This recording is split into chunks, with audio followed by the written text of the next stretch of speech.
Hey there, it's Hannah, and today I'm diving headfirst into my ultimate passion, painting cats. So first up, here I'm selecting my favorite snoozing kitties that I've collected from Pinterest.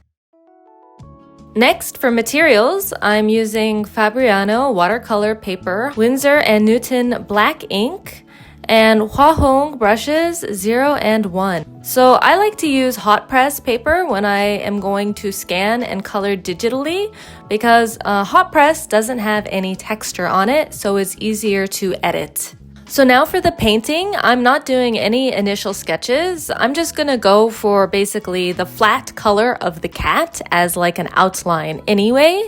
And so if it's a bit off, I'm kind of okay with it.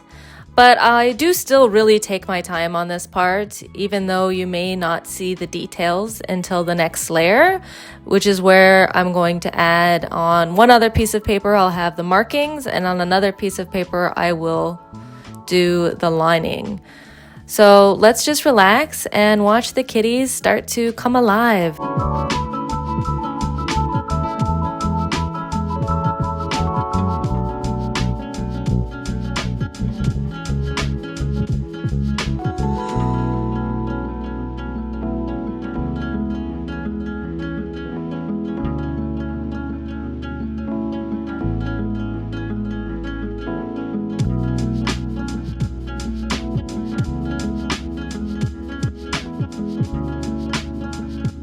So you may be noticing that my ink is a little washy and not flat black.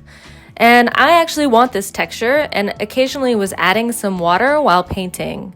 But if you don't want this, you can paint it darker with just ink, and then you can also make it darker on Photoshop, so that way it's a totally flat color later without any of that washy texture.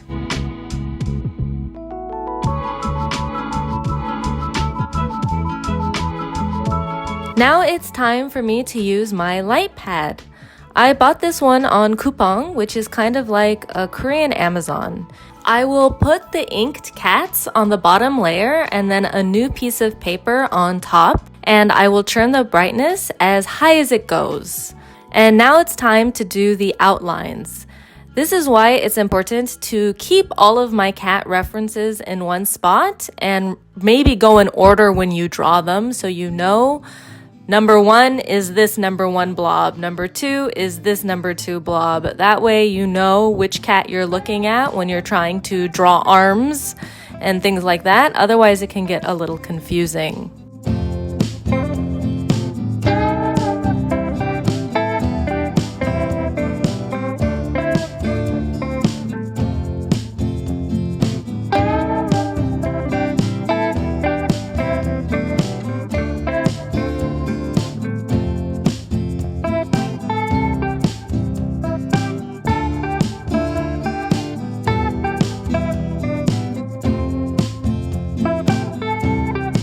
On another layer of paper, I decided to do some markings for the cats, like stripes for a tabby or spots, or like the points for a Siamese.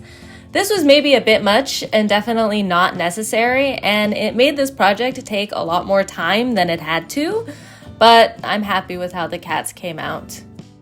So now it's time to scan. I have an Epson V370 photo scanner, and I scan each page at 600 dpi. So I will start by using levels to darken the blacks and whiten the whites on each page. You can see the levels tool in the layers panel on the bottom. It is the little circle with a half white and half black. You click it and select levels, then toggle the white little arrow to the left to make it brighter, and the black little arrow to the right to make it darker. Then I will merge the two layers by selecting both of them and doing Command E, and then make sure you unlock it.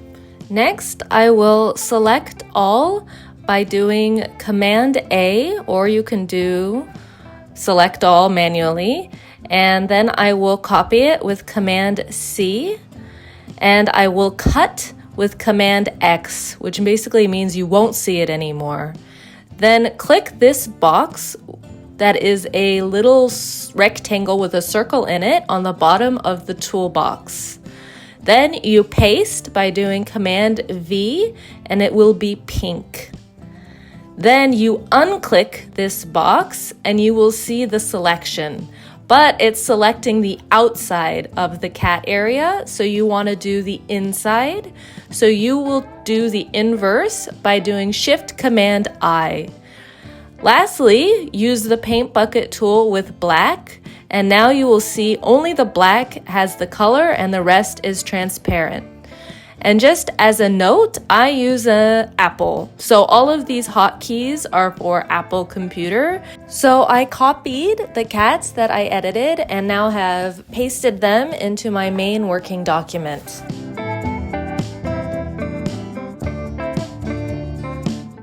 Now we are going to do this walkthrough together again with the markings. Select the levels by clicking the circle at the bottom of the layers panel.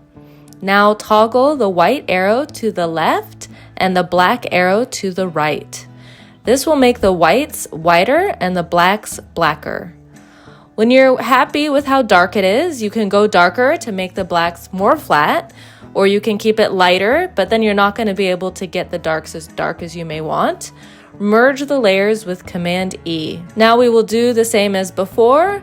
We will select all with Command A, copy with Command C, cut with Command X, then click the box on the bottom of the toolbox panel, then paste Command V, then unclick the box and the outside will be selected. So go into the inverse, Shift Command I, and then use the paint bucket tool with black. Now you can copy it and paste it into your main working document.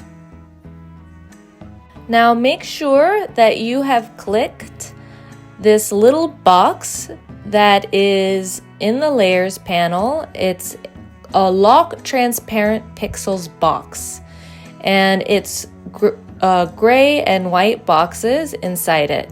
I have it circled on the screen. So make sure you click this for each layer, and now you can change the color from black to anything you want. So right now I'm just sort of feeling out how well they're matching up, but I'm not too concerned about it because I'm going to go into more detail later. First, I have to do the same process with the other markings and with the lines. So this time you're just going to watch me do it quickly.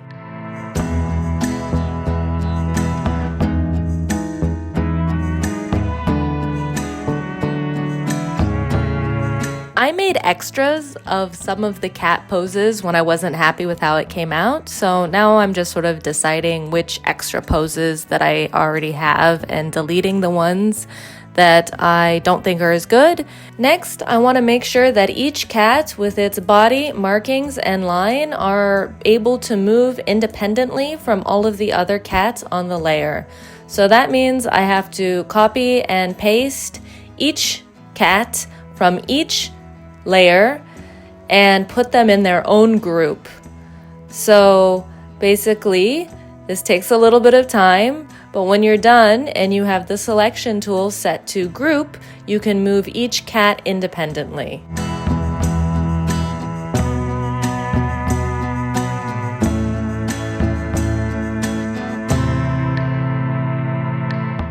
Next, I'm going to move the cats around and rotate them using Transform tool or Command T to get a nice tossed look. Then I will recolor them. I wanted to do a warm browns, so I searched for a warm brown palette on Pinterest and just took it. Now I've added these flower fillers that I painted. I already did the same process with the levels, etc., and pasted them into this working document. I'm now copying and pasting each one that I like, and then I'm clicking the Lock Transparent Pixels box again since I will recolor them later. Finally, time to make the pattern. I'm moving the guides from the rulers to about where I think the box for the pattern should be contained to. Now select the area with the marquee tool and go to Windows and select Info. You will see the pixel size of your box that you selected with W and H. Think of W as X, as in the X axis, which is left to right or horizontal, and H as Y, which is the Y axis, which is vertical. Now, this left cat is overhanging the edge of our box, so we need to put it on the corresponding right side. Copy and paste this whole group for this cat, and then do Transform or Command T. And then look at the toolbar on the top of the page, and you will see X and Y. This cat needs to go to the right. So it's on the horizontal axis, which means we want to look at the X number. So we need to add this X number and then the W number that we wrote down previously. And when we put in this added number into the X toolbox, this extra cat group will move to the right side in the correct spot. Now we're going to do this Siamese cat, which is on the Y-axis. So we're going to copy and paste the group the same way we did before and do Transform T. Then we will look at the top where you can see X and Y. This time we're going to look at Y and we are going to add the two numbers. After moving these two cats, I'm looking at the space within the box and I'm thinking of bringing back one of the cats that I put on invisible. I'm recoloring it and I'm rotating and moving and resizing some of the cats to try to visually see how it looks. So this cat we just added will have to move to the right. So again, we will add the X number to the W number. We can see there's some overlap, so I'm just moving things around to make sure that they look well balanced. So here we have a corner cat, so it's going to also have to go on the X and the Y axis. This time the cat is going to the left, so we're going to have to subtract the number. Also, it is going up, so we're going to also have to subtract the number again. So just remember, if you get confused and it doesn't go to the right spot, try it again and just do the opposite of what you did. This happens to me all the time still. I'm happy with how everything looks so far, so I want to do a test. So I select the interior of the box where the guides are with the marquee tool. I go to Edit, and I select Define Pattern. And then a pop-up comes up, and you can name the swatch if you want. I never do. And you can just say OK. And then you make a new document, and I like to make it larger than my working document. And I test the pattern. So you click the same circle where you found levels before, but now instead choose pattern, and it's pretty big, so I want to make it a little bit smaller. It looks good to me right now, but when I rotate the pattern, the cats that are lying on their side seem to create a stripe. So I'm going to go back and I'm going to move some things around and I'm going to color the flowers. I'm testing this edited version by selecting the inside again with the marquee tool. I'm going to edit, define pattern. I'm creating a new swatch. I'm going back to the test document, going to the little circle, and I'm filling it with pattern again. And I'm pretty happy with how it looks this time. I'm making this mock-up so I can see how these cats would look as wrapping paper. This is a template I received from Stacie Bloomfield's class, Leverage Your Art, so I didn't have to do anything to really make this mock-up. I will show you how I make a mock-up for wallpaper using my cat pattern. It's going to be in the chapters if you just want to jump ahead. I want to make a second colorway that's really bright and unrealistic just for myself.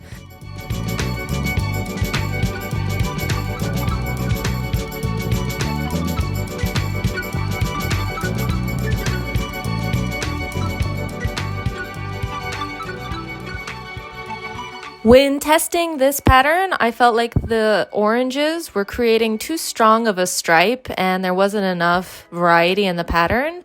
So I lightened a couple of them to a more warm, lighter orange, and I'm happy with how it looks.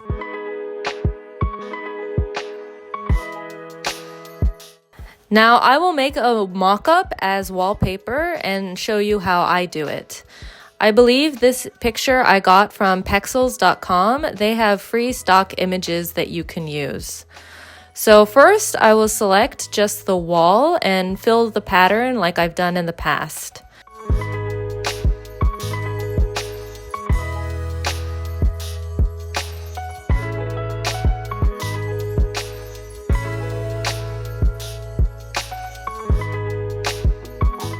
Then I will select multiply, which I have circled on the screen.